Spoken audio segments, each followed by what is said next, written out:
اور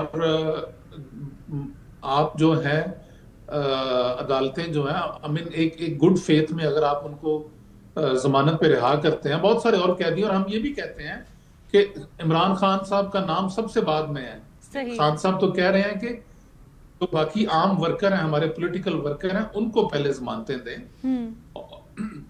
تو مجھے نہیں سمجھ آتی کہ آپ خان صاحب کا نام ای سی ایل میں ڈال دیں، آپ بڑے لیڈروں کا نام ای سی ایل میں ڈال دیں، وہ پاکستان میں ہی رہیں گے، وہ کہیں بھاگے تھوڑا جا رہے ہیں۔ اور دوسرا مطالبہ جوڈیشل کمیشن کا ہے، اس میں ہمیں کوئی ایسی چیز نہیں نظر آتی کہ جو حکومت کے بس میں نہ ہو۔ ٹھیک نثار صاحب، آپ کی جانب آنا چاہوں گی، کیا واقعی آپ لوگ عدالتوں کے جو فیصلے ہیں ان کو تسلیم نہیں کرتے؟ کیونکہ وقاص مان صاحب تو یہ کہہ رہے ہیں، اور انہوں نے ماضی کا بھی حوالہ دیا کہ جو حکومت ہے اس وقت، جو حکومتی جماعت ہے، وہ ماضی میں تمام تر جو عدالتوں کے فیصلے ان کو انہوں نے پس پردہ ڈال دیا اور تسلیم نہیں کیا۔ کیا کہیں گے آپ؟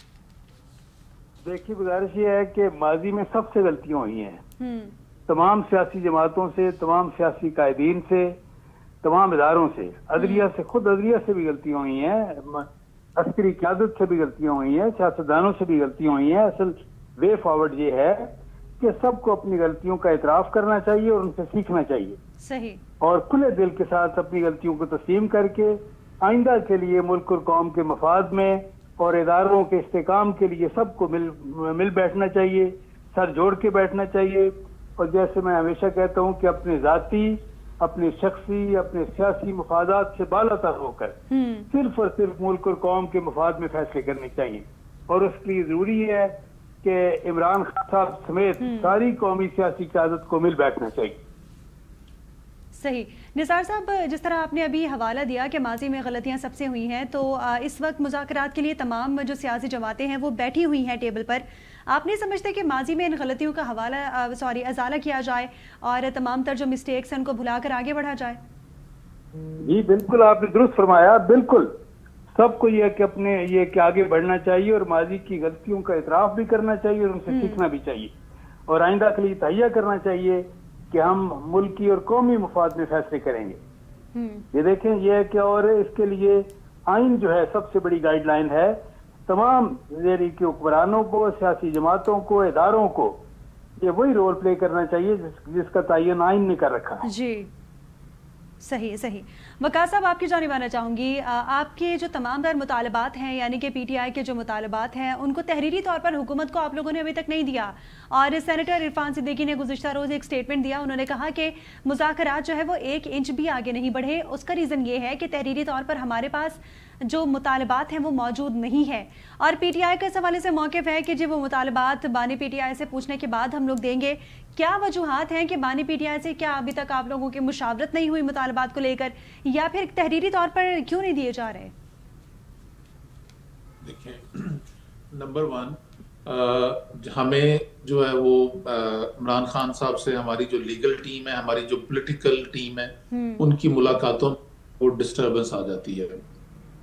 ہم یہی کہہ رہے ہیں کہ اگر آپ خان صاحب کو ضمانت پہ باہر لے آئیں گے اور اس کے ساتھ ایک اس کا کیا فائدہ ہوگا؟ ایک اس کا فائدہ یہ ہوگا کہ آپ کا ایک گڈ ول جسچر نظر آئے گا کہ آپ سیریس ہیں، اور نمبر 2 یہ ہوگا کہ خان صاحب ہر وقت اویلیبل ہوں گے، بلکہ خان صاحب خود ان جو نیگوشیشنز ہیں ان میں شامل ہو سکیں گے، اور وہ 24 گھنٹے ہماری ایکسیس ہوگی ان کے ساتھ۔ ابھی اس وقت ہفتے میں 1 دفعہ لیگل ٹیم ملتی ہے، 1 دفعہ پولیٹیکل ٹیم ملتی ہے، 1 دفعہ ان کی فیملی کے ممبر ملتے ہیں۔ اب اس میں لامحالہ آپ نے اگر ایک بات کی ہے تو اگر آپ نے کوئی دوبارہ بات پوچھنی ہے تو آپ کو کچھ دن انتظار کرنا پڑے گا، کیونکہ آپ کی اس طرح سے ایکسیس نہیں ہے، آپ کوئی فون پہ بات نہیں کر سکتے۔ لیکن وقاص صاحب، حکومت نے تو یقین دہانی کرائی تھی کہ آپ لوگوں کی ملاقات لازمی کرائی جائے گی، تو کیا اس جو انہوں نے یقین دہانی کرائی تھی اس پر عمل درآمد نہیں ہوا ابھی تک؟ نہیں، اس پہ نہیں ہو رہا جی۔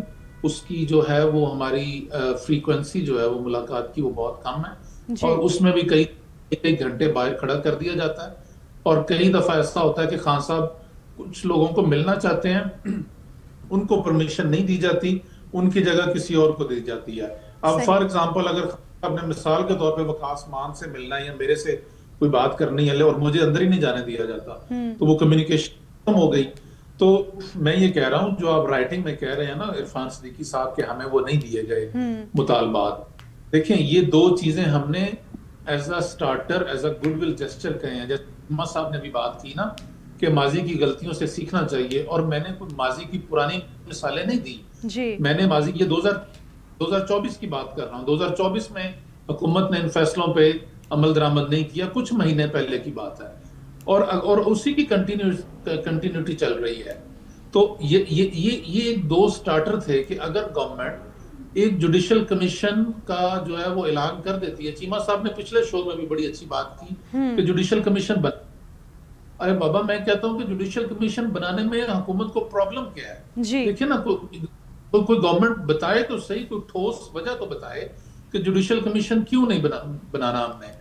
ہمیں تو پھر یہی سمجھ آتی ہے کہ جوڈیشل کمیشن انہوں نے اس لیے نہیں بنانا کہ دال میں کچھ کالا ہے. لیکن وقاص صاحب, رانا ثناء اللہ نے اپنے سٹیٹمنٹ میں کل کہا کہ جوڈیشل کمیشن کس لیے بنایا جائے. انہوں نے کہا کہ جوڈیشل کمیشن کیا اس لیے بنایا جائے کہ ایک جماعت اسپیسیفکلی جتھے کو لے کر آئی اور اسٹیٹ پر حملہ کیا, کس لیے بنانا چاہیے جوڈیشل کمیشن؟ جوڈیشل کمیشن اس لیے بنانا چاہیے کہ اس کے اندر جو ہے وہ جوڈیشل کمیشن انویسٹیگیٹ کرے گا کہ کون جتھے کو لے کے آیا, کیا کوئی جتھے کو لے کے نہیں لے کے آیا, اس میں کون قصوروار ہے, اور اگر کوئی قصوروار ہے تو اس کے اندر جو ہے وہ شہادتیں ہوں گی, اس کے اندر ایویڈنس آئے گا. گورنمنٹ ادارے اپنا ایویڈنس دیں گے, پی ٹی آئی کے اوپر اگر کوئی الزام لگے گا تو ہم اپنا ایویڈنس دیں گے, اور وہ جوڈیشل کمیشن کوئی فیصلہ کرے گا جس کو کہ دونوں پارٹیوں کو اور پورے ملک کو ماننا چاہیے. دیکھیں یہ نہیں ممکن کہ ایک ہی پارٹی جو ہے وہ انویسٹیگیشن بھی کرے, وکیل بھی وہ, جج بھی وہ, سب کچھ وہی فیصلے کرے. نظام صاف اس طرح نہیں چلتا.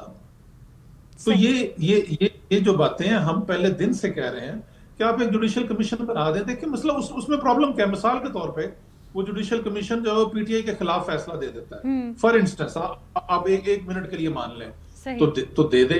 ہم یہ تھوڑا کہہ رہے ہیں کہ ہمارے حق میں فیصلہ دے دیں, ہم تو کہہ رہے ہیں کہ اس کو جوڈیشل کمیشن انویسٹیگیٹ کرے. اور نمبر 2 ہم یہ کہتے ہیں کہ ہمارے سیاسی قیدیوں کو آپ ان کی ضمانتیں ہونے دیں. ان کی ضمانتیں نہیں ہوتی. آپ نے جس طرح کے مقدمات بنائے ہیں وہ اتنے بھونڈے مقدمات ہیں کہ ایک بندے کو آپ نے 6 مختلف شہروں کے اندر ایک دن میں ایک طرح کے واقعات میں ملوث پا دیا ہے. اب کیا یہ ممکن ہے کہ شخص جو ہے وہ 9 مئی والے دن کراچی میں بھی ہو, وہ اسلام آباد میں بھی ہو, وہ لاہور میں بھی ہو, اور وہ فیصل آباد میں بھی ہو؟ Is this humanly possible? یہ ممکن ہی نہیں ہے. ٹھیک. نثار صاحب آپ کی جانب آنا چاہوں گی. جوڈیشل کمیشن بنانے کا مطالبہ کیا جا رہا ہے پی ٹی آئی کی جانب سے, مذاکرات میں بھی یہ مطالبہ سر فہرست ہے کہ جوڈیشل کمیشن بنایا جائے. کیا وجہ ہے کہ حکومت جوڈیشل کمیشن نہیں بنا رہی, اور آپ کیا سمجھتے ہیں کہ واقعی بنانا چاہیے جوڈیشل کمیشن؟ میرے خیال میں تو اس میں کوئی حرج نہیں ہے. جوڈیشل کمیشن بن جائے, اور میں سمجھتا ہوں کہ اس میں سپریم کورٹ کے 3 سینئر موسٹ ججز پہ مشتمل اگر جوڈیشل کمیشن بن جائے اور تمام فریق لکھ کر دیں کہ جو جوڈیشل کمیشن فیصلہ کرے گا تمام ایشوز کے اوپر, خواہ وہ جو ہے وہ 9 مئی کے واقعات ہوں, خواہ 26 نومبر کے ہوں, خواہ 8 فروری کے ہوں, الیکشن کے ہوں, جو بھی ریزرویشنز ہیں کسی پارٹی کو وہ جو ہے وہ جوڈیشل کمیشن کے سامنے رکھے, اور جوڈیشل کمیشن جو فیصلہ کرے. میں سمجھتا ہوں کہ اس کرائسس سے نکلنے کے لیے, سیاسی اور کسی حد تک آئینی بحران سے نکلنے کے لیے میں سمجھتا ہوں یہ بہترین طریقہ ہے. اور جوڈیشل کمیشن پہ چھوڑ دیا جائے, جو فیصلہ کرے. تمام فریق یہ ہے کہ وہ گارنٹی دیں, یہ کمٹمنٹ دیں کہ جو وہ فیصلہ کرے گا کمیشن, اس کے اوپر تمام فریق جو ہے وہ اس پہ عمل درآمد کے پابند ہوں گے. میں سمجھتا ہوں کہ یہ ایک بہترین حل ہے, اور پوری قوم جو ہے اس فیصلے کو تسلیم کرے گی. صحیح. نثار صاحب ایک بار پھر سے 190 ملین پاؤنڈ جو کیس تھا اس کا فیصلہ مؤخر کر دیا گیا, اور یہ فیصلہ تیسری بار مؤخر کیا گیا ہے.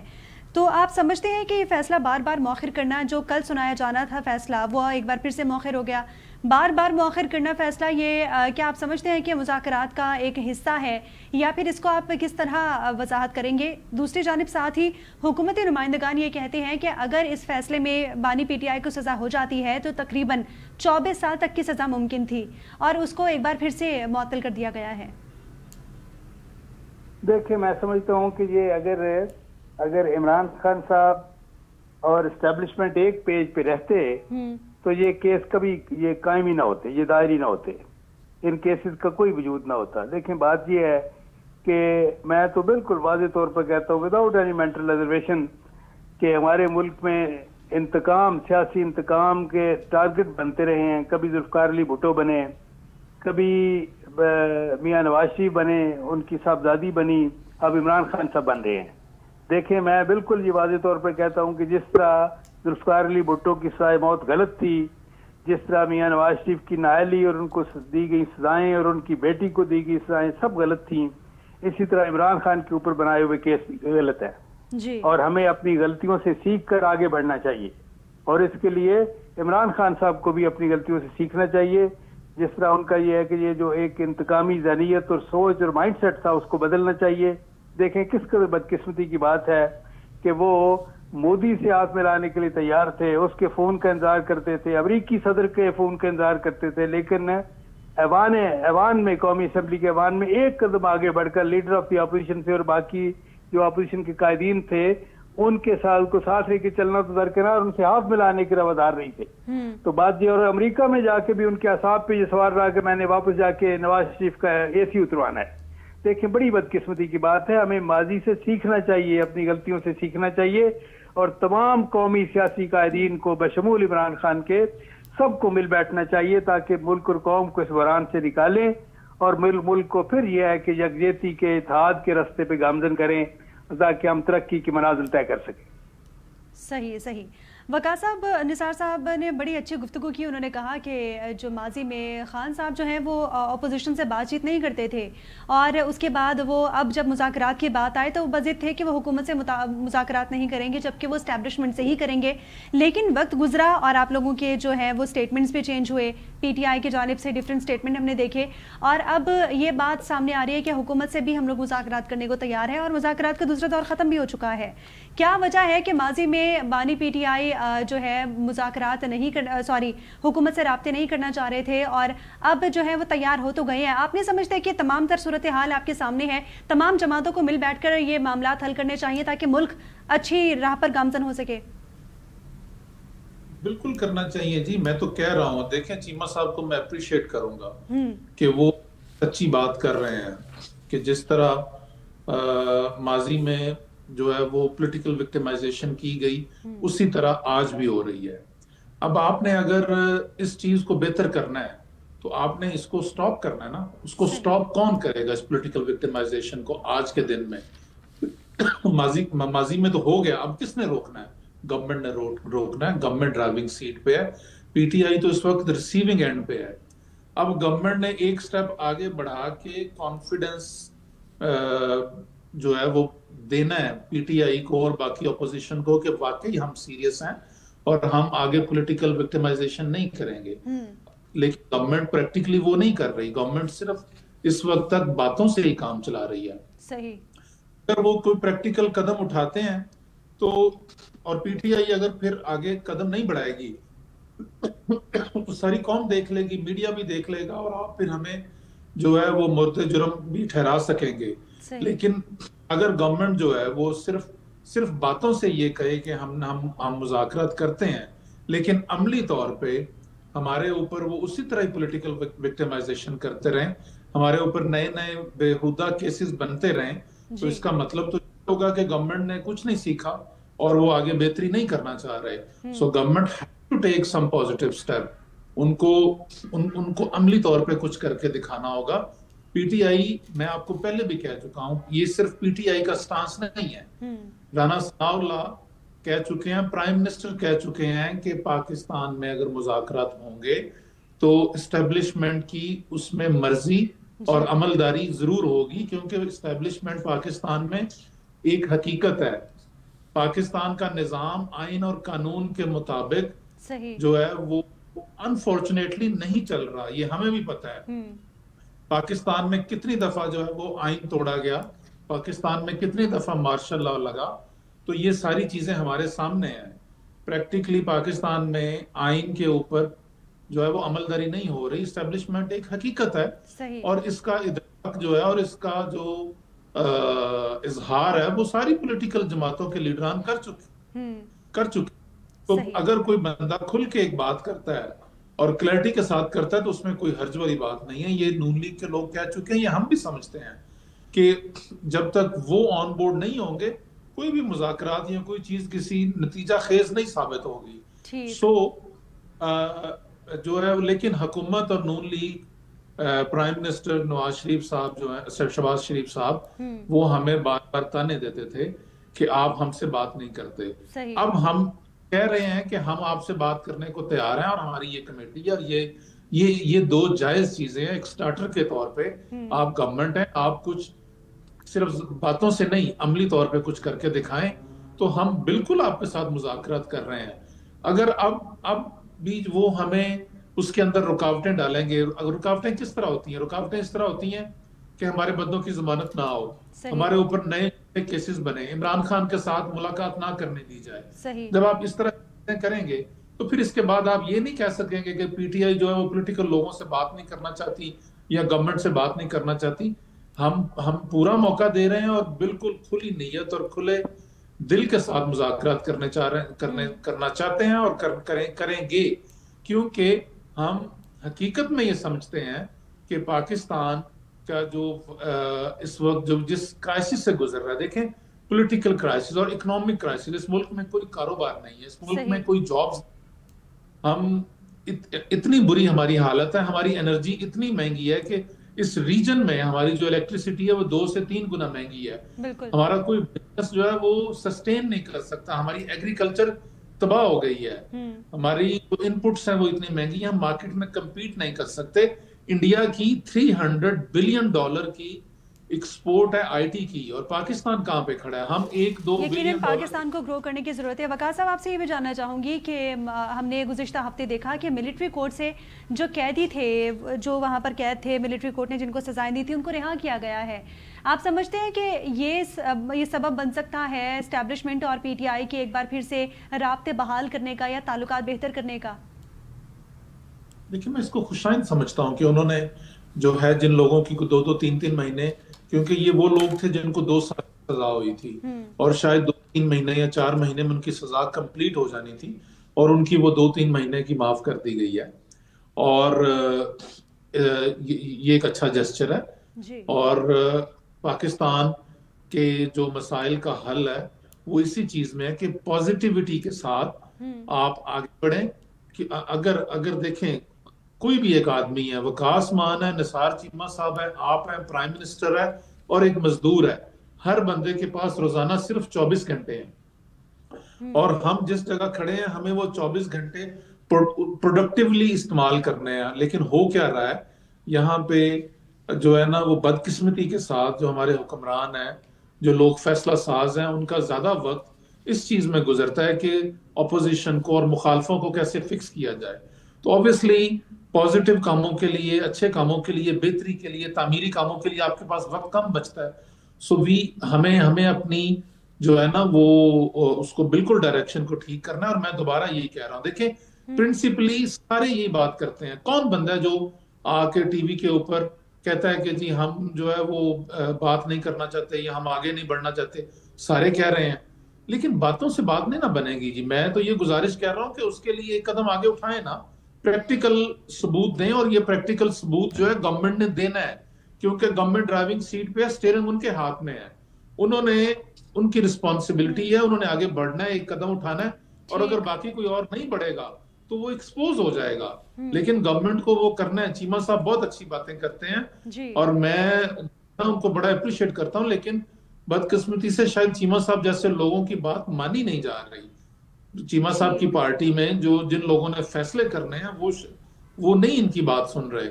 تو میں تو خود اتفاق کرتا ہوں, لیکن گورنمنٹ ایک قدم کوئی پریکٹیکل کوئی چیز دکھائے کہ ہم نے یہ کیا ہے یا یہ کرنے جا رہے ہیں.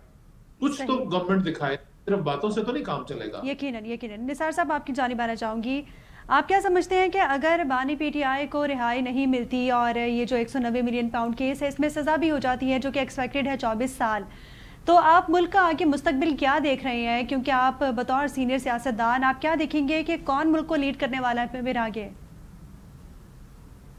نہیں اگر دیکھیں عمران خان صاحب کو سزا ہوتی ہے تو یہ بہت بدقسمتی کی بات ہوگی, بہت افسوسناک ہوگا جی. صحیح.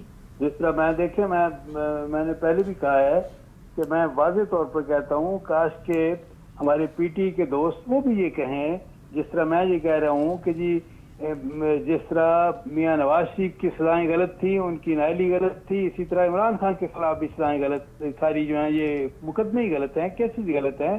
جس طرح ذوالفقار علی بھٹو کی سزائے موت غلط تھی, یہ سارے انتقامی کاروائیوں کا نشانہ بن رہے ہیں باری باری. تو بات یہ ہے کہ یہ دیکھیں کسی سیاسی لیڈر کو, کسی مقبول سیاسی لیڈر کو نہ اس طرح کے عدالتی فیصلوں سے آپ ختم کر سکتے ہیں, آپ ان کو مائنس کر سکتے ہیں, نہ ان کو نظر انداز کر سکتے ہیں, نہ ان کی سیاست ختم کر سکتے ہیں. کیا ذوالفقار علی بھٹو کو سزائے موت دے کر اس کی سیاست ختم ہو سکی؟ کیا پیپلز پارٹی کو کوئی آمر ختم کر سکا؟ نہ عدالتی فیصلے ختم کر سکے, نہ کوئی ڈکٹیٹر ختم کر سکا.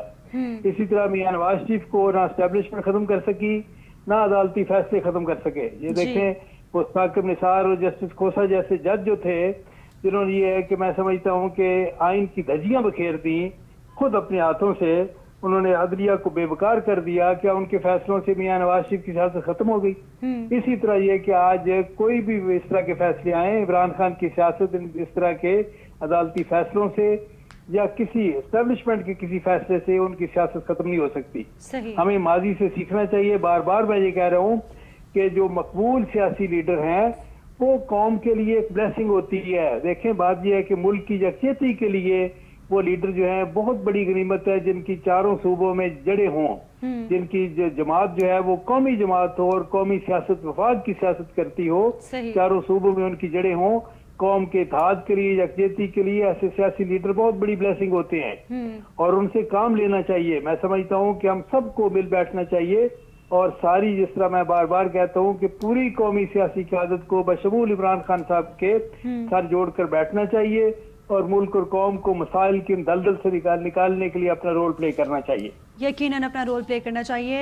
چیمہ صاحب آپ سے بھی جاننا چاہوں گی کہ فیصلہ اگر آ جاتا ہے 190 ملین پاؤنڈ کا اور اس میں سزا ہو جاتی ہے اور ساتھ ہی مذاکرات میں ناکامی, آپ سمجھتے ہیں کہ یہ صورتحال ملک میں مزید افراتفری پیدا کر سکتی ہیں؟